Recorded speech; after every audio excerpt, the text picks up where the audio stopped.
shaqada ma ku cusub tahay shaqada kaliya kuma cusbay wadanka xitaa waa ku cusbahay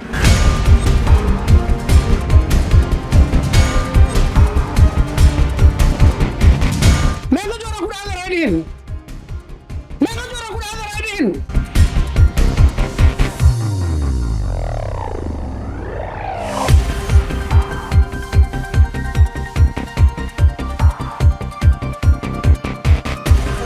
مع السلامة والسقف هنا يا إن شاء الله Soomaali ha noolaato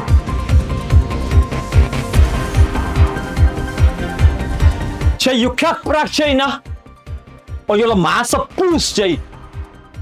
We said, دركا يحرس بوبسي وبحنا